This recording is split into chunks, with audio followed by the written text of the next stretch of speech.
everybody, the few of us. I think Jane scared off everybody. Speeches, just kidding.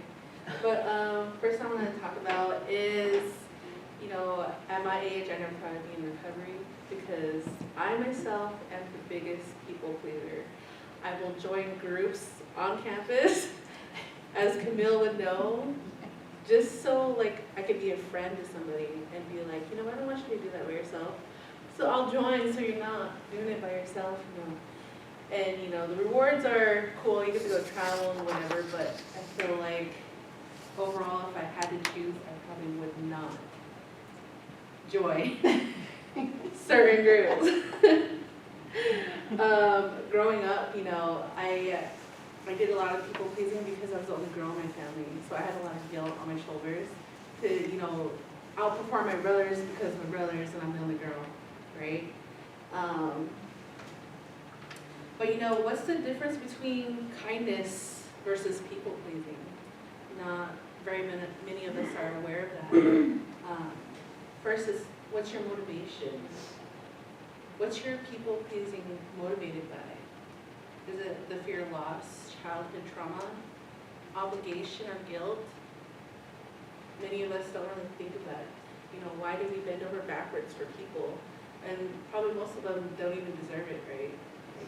Everybody's just draining your energy.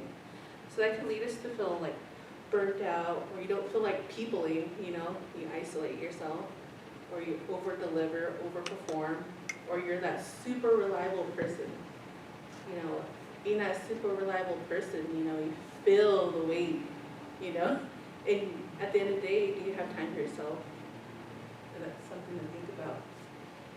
But if you do things out of kindness, it's motivated by love, authenticity, genuine concern for the other person, and your freedom. You have the time, or you make the time for the people who value you.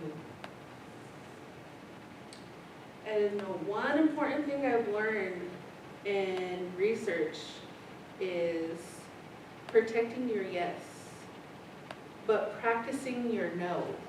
And no is spelled K-N-O-W. Practice your no. So, your yes is your gift to people. It's your time and energy. Things you can't get back, right? Can't get back your time. And I don't know if you realize this, but this time right now, we're the youngest we'll ever be, At this moment, we'll never get this moment back. In your energy, you could sleep and recharge or whatever, but you'll never get that same energy you give to people. And so I say,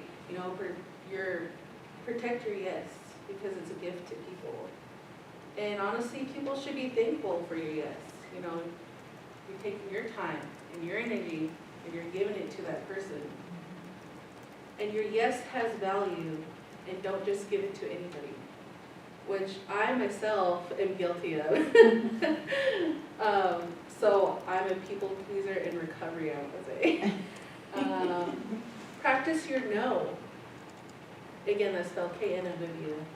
So if you don't want to do something, you don't want to go out, you're going to end up irritated or, just feeling like, damn, I should have done my speech homework and not waited last minute. If that it's going to create unease, or you're thinking about being somewhere else, then just say no, right? You know yourself the best. Your friends sometimes might not, or they don't hear your needs. So, practice your no. And then we're going to go over yes versus hell yes, right?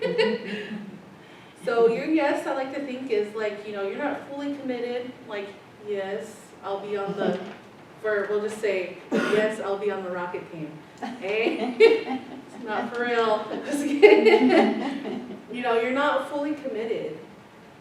And if you go, you want to do it because you want to seem cool. You want to see you're laid back. You go with the flow. But all in all, you experience anxiety or unease or just stresses and adds more to your plate. In that instance, you should just say no. If your yes isn't 100%, you should just say no. But if it's a hell yeah, Go and do it. The next thing I want to go over is friends who respect your boundaries. Do any of you guys have friends in your lives that respect your boundaries, that listen to you? You get friends that will hear you when you say, you know what, I think I need a night to myself. And they'll say, hell yeah, you go, bestie. Do you. Go relax. I'll call you tomorrow. Or you call me, when you're ready. When you find those friends, invest in them. Keep them. Because those people are good to have in your corner. And they'll never push past your boundaries. If you say no to someone and they try to push you for a yes, it means that you need better boundaries with that person. Or you need to be around different people. Also, no more saying should or shouldn't. Like, I should do this. I should go there because. Or, I shouldn't wear this. I shouldn't say this.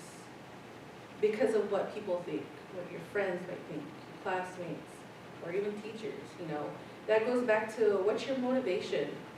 Are you being kind or are you trying to people please? Start to recognize where you are making your choices, not based on what you want, but on what you think other people think, or what other people might want. Start thinking about you. If you are a people pleaser, you're probably not selfish enough. It is not selfish to communicate your needs. And let's see. Oh, I was using a mouse.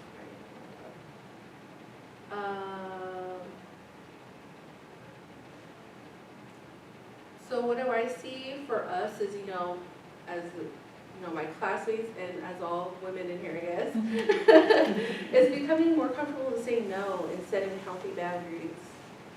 And this quote I'd like to cite from my research was, when you are saying no authentically, you can also say yes authentically. You are doing things that are really in integrity with who you are, your values, and how you want to feel, instead of doing them out of obligation or for some hidden agenda. And lastly, I like to close with, with respect hearing no from others as well, because whether or not you might be also a taker and not even realize. So be okay with hearing no, but also, practice your no and protect your yes.